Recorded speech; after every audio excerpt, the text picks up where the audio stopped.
At sa puntong ito ng ating balitaan, kapiling natin ang tagapagsalita ng Philippine Navy, si Captain Marisa Martinez. Magandang araw ho, ang aming pagbati mula sa Bombo Radio Philippines. Si Bombo Dennis Hamido po ito. And together with me, si Bombo Everly Rico. Welcome to the program. Paano na ho yung naging deployment ng ating mga tauhan dito sa mga affected areas ng sunod-sunod na ho na kalamidad? Gaano ho karami so far ang ating na-deploy sa ating team dito ho sa Hanay ng Philippine Navy? Magandang hapon po, Sir and Ma'am. So ang inyong Philippine Navy, katuwang ang mga LGUs at iba pang partner agencies. By the way, ang Philippine Navy ay nagbibigay suporta at assistance sa ating Office of Civil Defense. So katuwang ng ating mga LGUs at partner agencies ay kasalukuyan ring nakadeploy ang ating mga nakadeploy sa mga apektadong lugar upang magsagawa ng mga rescue at saka evacuation efforts at paghatid ng tulong. In fact po, i-share ko lang po, Sir and Ma'am, yung mga efforts po namin sa North, sa South, at saka rin sa Central po. Doon po sa North po, prior po ng pagdating ng Super Typhoon po, tumulong po kami po sa pag-evacuate, preemptive evacuation po sa mga families po sa Badok Ilocos, Sitio Banga, Barangay Lacuben, pati rin sa mga families sa Sitio Unto sa Barangay Mabusang. Actually, 58 18 search and rescue response teams na po ang naka-activate at saka actively nag-assist po sa mga communities sa Cagayan Valley, sa Ilocos po at saka mga karatig lugar. Tapos po, nag-prepare po rin po, tumulong po ang inyong Philippine Navy sa OCD-1, OCD-2, sa paghanda po ng mga hygiene kits bago dumating yung bagyo, hygiene kits, shelter repair kits, family tents, at hindi lang po sa OCD warehouses, pati rin sa DSWD warehouses, at dinistribute po ito sa mga municipalities po sa Ilocos at saka sa Cagayan po. Bukod pa dun po, ang ating MBLT 10, 8 at saka 10 under sa 4th Marine Brigade ay nag-distribute po ng relief and relief goods. Tumulong rin po sila sa pag-clearing dun sa Ilocos Norte at sa Cagayan. Actually, 1,442 family food packs ang na-prepare po para sa Ilocos, Nueva Era, Solsona, Pagudpod. Nag-distribute rin po sila ng mga hot meals po sa Cagayan in partnership po sa NDRRMO at saka mga LGUs po. Yung mga reservists rin po ay nakahanda rin po. Actually, naging aktibo rin po sila sa pag-haul, sa pre-evacuate po ng ating mga community. Tumulong rin po sila sa repacking, distribution po at pag-rescue sa mga residents na natrap po sa Ilocos at saka sa Cagayan po. Gusto ko lang i-mention po o ipahatid sa inyo rin po, dun sa Southern Luzon, may mga SRRT rin po na na-deploy po. Tumulong rin po sa clearing and relief goods. Pag sinabi pong clearing, tumulong rin po sila sa pag-clear ng mga roads na may mga natumbang mga puno at saka mga poste po. So, meron po tayong mga equipment para doon, pati rin mga rubber boats ginamit rin po, hindi lang po sa Southern Luzon, pati rin po doon sa Ilocos po. Actually po, may isang pregnant woman nga po na na-transport, isang 34-year-old na tinulungan po doon sa Southern Luzon at dinala po sa hospital. So, yun po yung mga efforts po. Hindi lang po sa Luzon at saka sa Southern Luzon.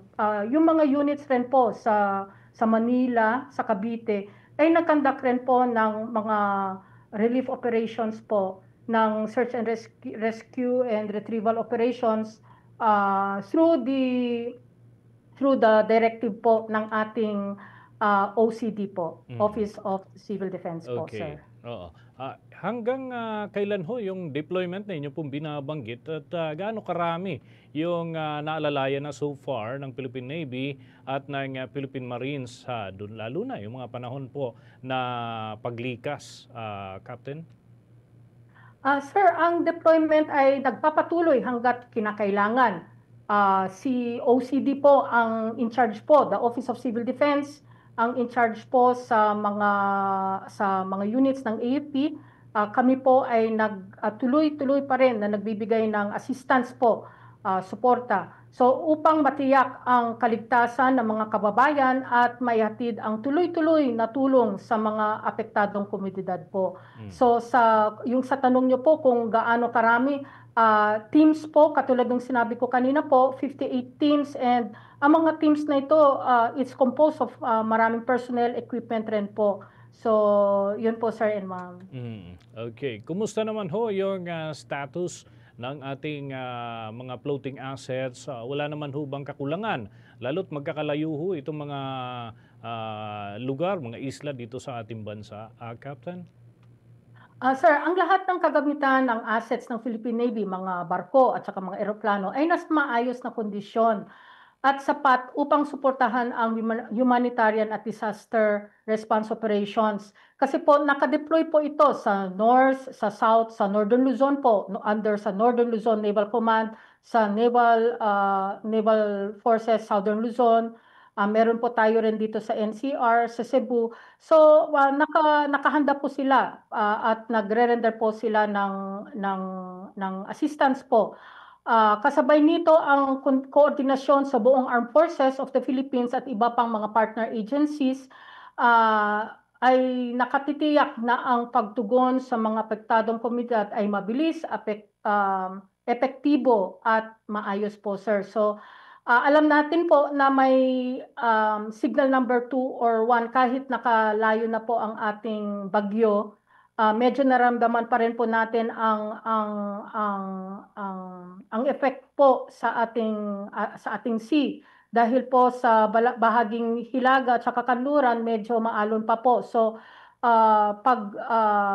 yung pag-render po ng assistance dun sa Northern Islands would depend po dun sa panahon po. Pero yung inyong Philippine Navy ay nakahanda po, nakapreposition na po para pag once na maayos na po ang panahon, pwede na pong maglayag po sila. Okay. As to Philippine Navy manpower po, wala ho ba naman ditong kakulangan? Dahil siyempre, hindi lang ito yung trabaho ng Philippine Navy, may mga ibang task din, Captain. Yes, sir. Sapat po, handa at patuloy na nakatutok at pagtugon ng sa mga pangangailangan po ng mga komunidad. So, despite na everyone knows na yung aming mandato ay i-protect po yung ating soberanya at patuloy na pagkandak ng mga patrol at saka survey ng ating maritime domain. Pero number 1 pa rin po sa amin, ang important po sa amin ang pag-render po ng serbisyo sa ating mamamayan po. Alright. Captain, kung may impormasyon din po kayo, kamusta na rin po namin yung monitoring po ninyo sa mga Navy forces or personnel po natin na nakadeploy ngayon sa BRP Sierra Madre, kung saan ngayon po papunta ito pong bagyong Uwan. Dahil sa mga previous po na mga reports is yung maski yung mga barko mismo ng China lumilisan kapag ganito po na tinutumbok ng bagyo ito pong West Philippine Sea. Okay, salamat po. Patuloy ang monitoring po sa lahat ng deployed units, hindi lang po yung BRP Sierra Madre, upang matiyak ang kaligtasan hindi lang po yung dun sa barko, pero pati rin po yung personnel at ang kahandaan sa anumang emergency response. We know for a fact po na for several years may mga bagyong ganito po na dumaan sa ating country at ang CBRP Sierra Madre natin nandun po sa West Philippine Sea naging na dumaan rin po sa kanya yung mga ganitong mga bagyo. So it is a normal procedure po sa aming Philippine Navy sa pag-monitor po sa kanila to ensure yung kanilang safety and to ensure that the ship is also safe po. Alright, balikan ko lamang Captain, dun sa sinabi ninyo na sapat po yung mga assets po natin ngayon. Nakadeploy po para po sa mga humanitarian assistance and relief operations.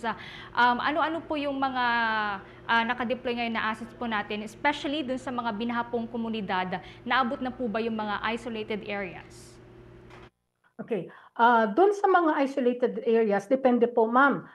Sa place ngayon po, dahil po doon sa alam po natin na yung bagyo nandun pa rin sa Hilaga, although it's out of the Philippine area of responsibility, na yung kanyang wind at saka yung swell po, yung laki ng alon po, nararamdaman pa rin po doon sa northern side sa Hilaga at saka kanlurang bahagi po ng bansa. So as soon as weather permitting po, ang inyong Navy makakarating sa mga ganitong lugar.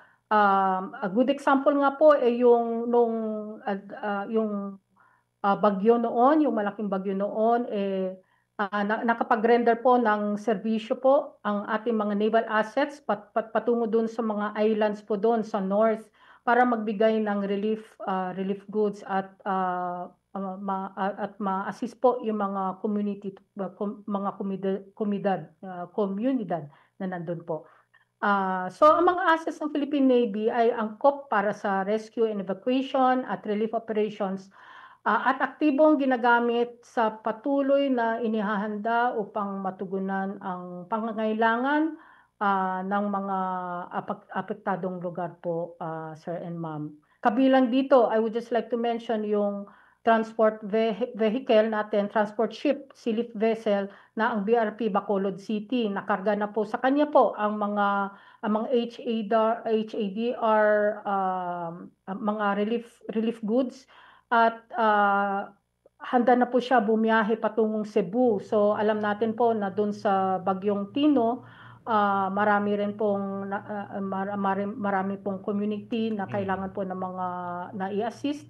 So patungo po rin po siya doon as long as okay na po yung panahon. Yan po, sir.